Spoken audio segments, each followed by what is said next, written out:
O homem que perdeu tudo e encontrou Deus. Uma história de fé, redenção e renascimento.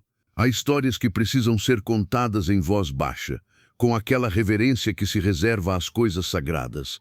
Esta é uma delas. Sente-se, respire fundo e deixe que eu lhe conte sobre Rafael, um homem que descobriu que às vezes é preciso perder tudo para encontrar o que realmente importa. O topo do mundo. Rafael tinha 38 anos quando seu mundo desmoronou. Até então ele era o que muitos chamariam de homem bem-sucedido.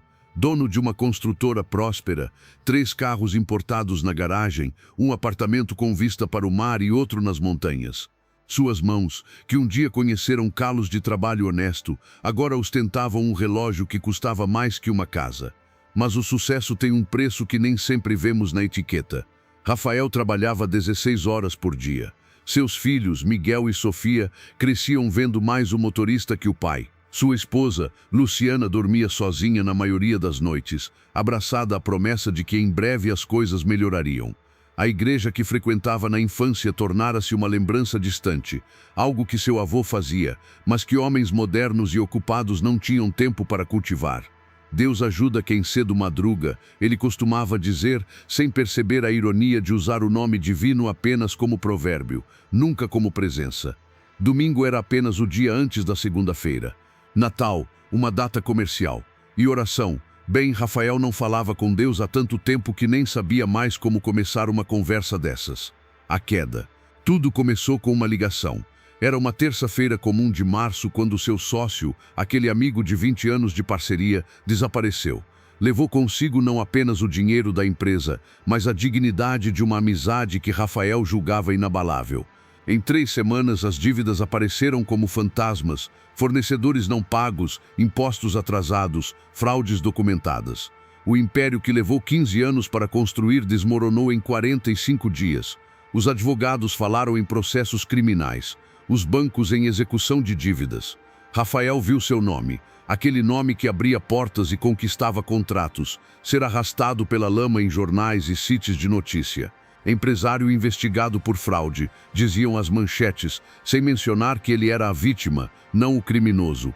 Perdeu a empresa, perdeu as casas, perdeu os carros, mas a pior perda estava por vir.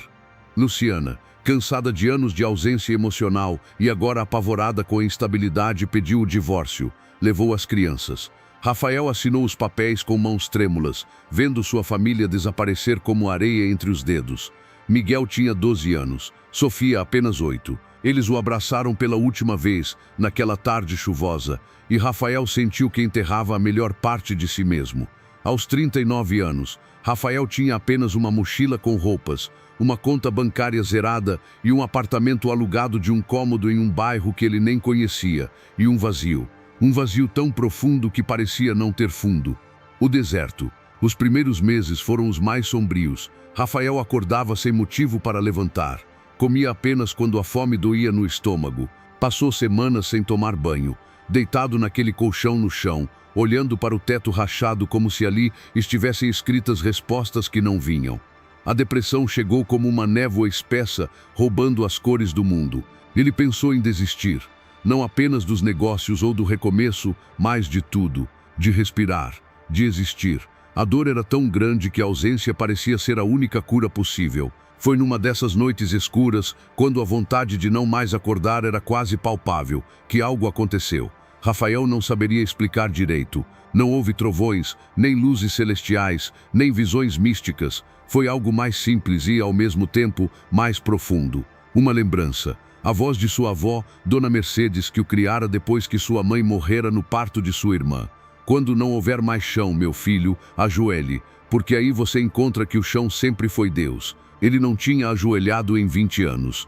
Não rezava uma oração completa desde a adolescência. Mas naquela noite, sozinho naquele quarto vazio, Rafael caiu de joelhos no piso frio e chorou. Chorou por tudo que havia perdido. Chorou pela família ausente. Chorou pelo orgulho ferido, pela confiança traída, pelos sonhos desfeitos. E quando não havia mais lágrimas, quando seu peito ardia de tanto soluçar, ele sussurrou as primeiras palavras sinceras que dissera a Deus em décadas. Eu não sei se ainda estás aí, não sei se me ouves, mas eu não consigo mais sozinho, preciso de ti. Não houve resposta audível. O teto não se abriu. Mas algo mudou naquela noite. Como se uma porta trancada há anos tivesse rangido ao se abrir apenas uma fresta, deixando entrar um filete de luz. Os primeiros passos. A transformação não veio como num passe de mágica. Deus não devolveu o dinheiro, não trouxe a esposa de volta, não apagou os processos judiciais. Mas começou a devolver algo muito mais precioso: propósito. Rafael acordou no dia seguinte com uma clareza estranha. Precisava trabalhar. Qualquer trabalho. Seu orgulho sussurrava que ele era um empresário, um homem de negócios, não um trabalhador braçal. Mas uma voz mais profunda, mais suave, dizia: humildade não diminui quem você é, ela revela. Conseguiu emprego em uma obra. O mesmo tipo de trabalho que fizera aos 16 anos, quando começou como ajudante de pedreiro. Suas mãos, amolecidas por anos de escritório, voltaram a conhecer o peso da enxada, a textura da argamassa, o calor do sol sobre a pele. Os colegas de obra não sabiam que ele já fora dono de uma construtora. Para eles, Rafael era apenas mais um tentando sobreviver. E havia algo libertador nisso: não precisar fingir, não precisar impressionar, apenas trabalhar. À noite, no quartinho alugado, Rafael voltou a um hábito antigo. Pegou a Bíblia empoeirada que encontrara em uma caixa de doações na rua. Começou a ler, de forma desordenada, sem método, apenas deixando as páginas se abrirem onde quisessem.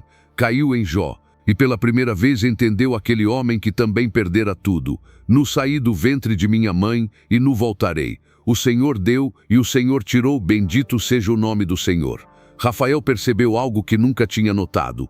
Jó não foi abençoado porque foi paciente, ele foi paciente porque confiou mesmo sem entender. E a restauração veio, mas o homem que recebeu de volta não era o mesmo que havia perdido. Era alguém transformado pelo deserto. A comunidade foi na obra que Rafael conheceu seu Antônio, um senhor de 60 e poucos anos que carregava tijolos com a mesma disposição dos jovens. Durante o almoço, seu Antônio puxava a conversa, sempre com um sorriso tranquilo e uma palavra de ânimo. Moço, você tem cara de quem carrega peso que não é de tijolo, disse um dia, com aquela sabedoria simples dos que viveram muito. Rafael desabafou. Contou tudo: a traição, a falência, a família perdida. Esperava julgamento ou pena. Recebeu compreensão. Sabe onde eu vou todo domingo? Perguntou seu Antônio. Numa igrejinha ali no bairro. Gente simples, lugar pequeno, mas lá a presença de Deus é forte, viu? Você devia aparecer. Não precisa falar nada, não precisa fazer nada, só aparecer. Rafael resistiu por semanas, mas a solidão dos domingos pesava, e a curiosidade, ou seria a saudade, venceu. A igreja da restauração era mesmo pequena. Umas 50 cadeiras de plástico, um altar simples, paredes que precisavam de pintura. Mas quando o louvor começou, Rafael sentiu algo que não experimentava há décadas: pertencimento. Ali não havia câmeras, nem holofotes, nem shows pirotécnicos. Apenas pessoas comuns, com suas roupas simples, erguendo mãos e vozes para o céu. Uma senhora gorda chorava de gratidão porque conseguira pagar o aluguel. Um jovem dava glórias porque arranjara emprego. Histórias simples, milagres cotidianos. E Rafael, no fundo daquela igreja, de mãos nos bolsos e coração aberto, sentiu pela primeira vez em meses algo parecido com paz. O caminho da cura. Os domingos na igreja se tornaram o ponto alto da semana de Rafael. Ele começou a chegar mais cedo, ficava depois do culto ajudando a arrumar as cadeiras. Conheceu Dona Terezinha, que comandava a cozinha comunitária. O pastor Jonas, um homem jovem de palavra mansa e fé inabalável, e dezenas de pessoas cujas histórias de superação faziam sua própria jornada parecer menos solitária. Foi o pastor Jonas quem o convidou para o grupo de estudos bíblicos às quartas-feiras. Ali, em círculo, com cafés requentados e bíblias anotadas, Rafael começou a entender que fé não era sobre ter respostas para tudo, mas sobre confiar mesmo nas perguntas. Rafael, você já parou para pensar que talvez Deus não tenha tirado essas coisas de você? Perguntou o pastor uma noite. Talvez ele esteja apenas limpando suas mãos para que você possa segurar algo melhor. A ideia o perseguiu por dias. Será que Deus estava, na verdade, o salvando de uma vida que parecia cheia, mas estava vazia, de um sucesso que não tinha significado, de relacionamentos baseados no que ele tinha, não em quem ele era? Rafael começou a orar de verdade, não aquelas orações decoradas e mecânicas, mas conversas honestas. Reclamava com Deus, questionava, agradecia, pedia, e na quietude da madrugada aprendia a ouvir, não vozes audíveis, mas uma paz que guiava, uma certeza que confortava. Perdoar foi a parte mais difícil. O pastor Jonas falou sobre isso numa pregação que pareceu ter sido escrita para Rafael. Perdoar não significa dizer que o que fizeram foi certo. Significa soltar o veneno que você está bebendo esperando que o outro morra. Rafael resistiu. Como perdoar o sócio que o traíra? Como perdoar Luciana por desistir dele? Como perdoar a si mesmo por ter sido tão cego? Mas a raiva era uma prisão, e Rafael queria ser livre. Levou meses. Foi um processo doloroso, cheio de idas e vindas. Mas um dia, ajoelhado naquele quarto pequeno, Rafael disse em voz alta: Pai, eu perdoo, não pelos meus méritos, mas pelos teus. Eu perdoo e entrego nas tuas mãos. E sentiu fisicamente um peso sair de seus ombros. O renascimento. Com o coração mais leve, Rafael começou a enxergar possibilidades onde antes via apenas ruínas. Na obra, sua experiência como engenheiro não passou despercebida. O engenheiro responsável percebeu que Rafael entendia de estruturas, de cronogramas, de gestão. Ofereceu-lhe uma posição de supervisor. O salário era modesto comparado ao que ganhara, mas honesto, e havia dignidade nisso. Rafael aceitou, mas dessa vez com uma perspectiva diferente. O trabalho não era sua identidade, era apenas uma parte de sua vida. Ele era, antes de tudo, filho de Deus. E isso não mudava com conta bancária ou cargo. Nos finais de semana começou a se voluntariar na igreja, ajudava na cozinha comunitária, distribuía alimentos para famílias carentes, participava de grupos de oração. Descobriu que servir aos outros curava algo dentro dele que o sucesso nunca havia tocado. Foi durante uma dessas ações que conheceu Helena, uma professora viúva que também servia na igreja. Ela tinha uma filha de 10 anos, Clara, e um sorriso que iluminava os ambientes. Começaram como amigos, unidos pela fé e pelo desejo de servir. Rafael não estava procurando romance, seu coração ainda estava cicatrizando. Mas Deus tem seus planos e às vezes eles são melhores que os nossos. Helena era diferente de tudo que Rafael conhecera. Ela não se impressionava com o que ele teve, apenas com quem ele estava se tornando. Via o homem por trás das cicatrizes, o coração por trás das falhas. E Rafael pela primeira vez se permitiu ser amado não pelo que possuía, mas por quem era. O reencontro. 18 meses depois daquela noite de joelhos no chão frio, Rafael estava irreconhecível. Não fisicamente, embora tivesse emagrecido e os olhos mostrassem uma paz nova, mas internamente era um homem reconstruído por Deus, tijolo a tijolo, oração a oração. Luciana o procurou num sábado à tarde. Ela soube por conhecidos em comum onde ele estava. Quando tocou a campainha e Rafael abriu a porta, ambos ficaram em silêncio por longos segundos. Você está diferente, ela disse, hesitante. Estou, Rafael respondeu com um sorriso sereno.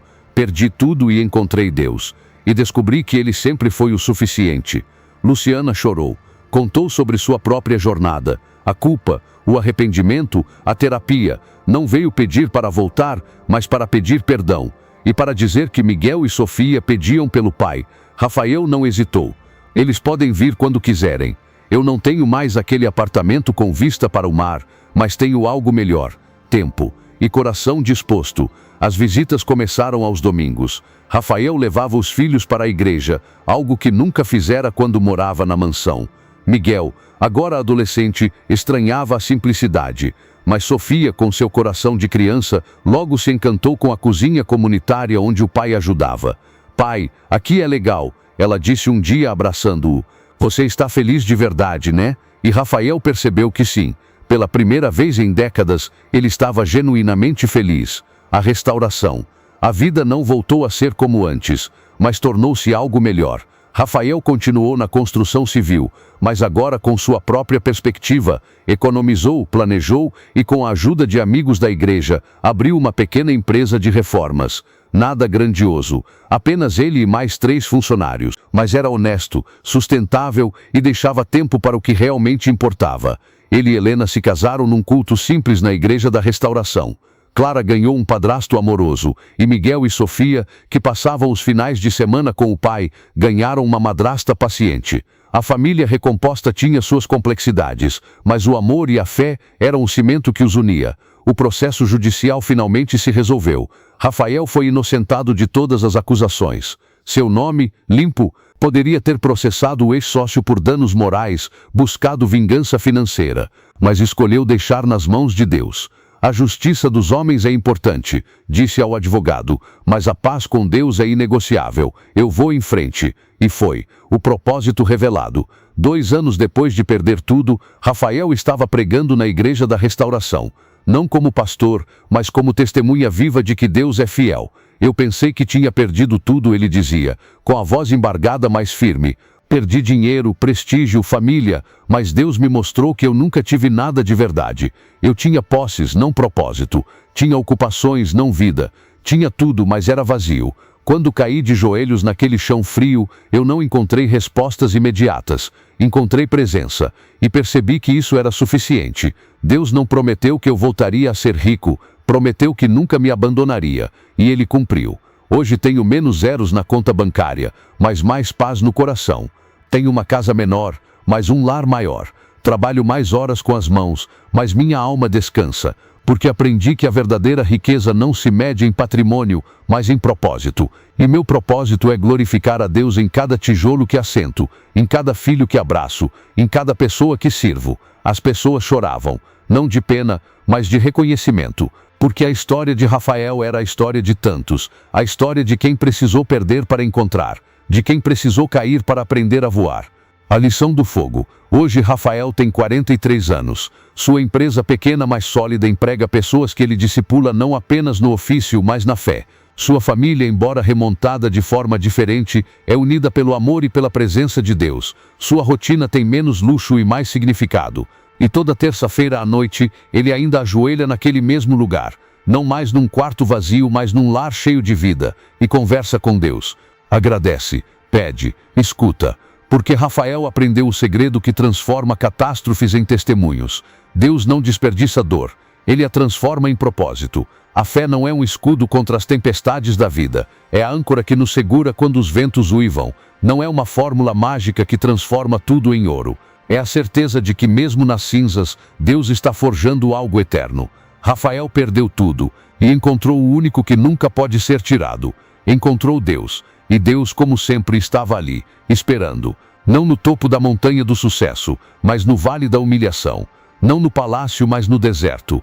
Não na abundância, mas na falta. Porque é ali, quando não temos mais nada para oferecer exceto um coração quebrantado, que finalmente entendemos: Deus nunca quis nossas conquistas, Ele sempre quis nossa confiança. Porque eu sei os planos que tenho para vocês, diz o Senhor, planos de fazê-los prosperar e não de causar dano, planos de dar a vocês esperança e um futuro. Jeremias 29:11.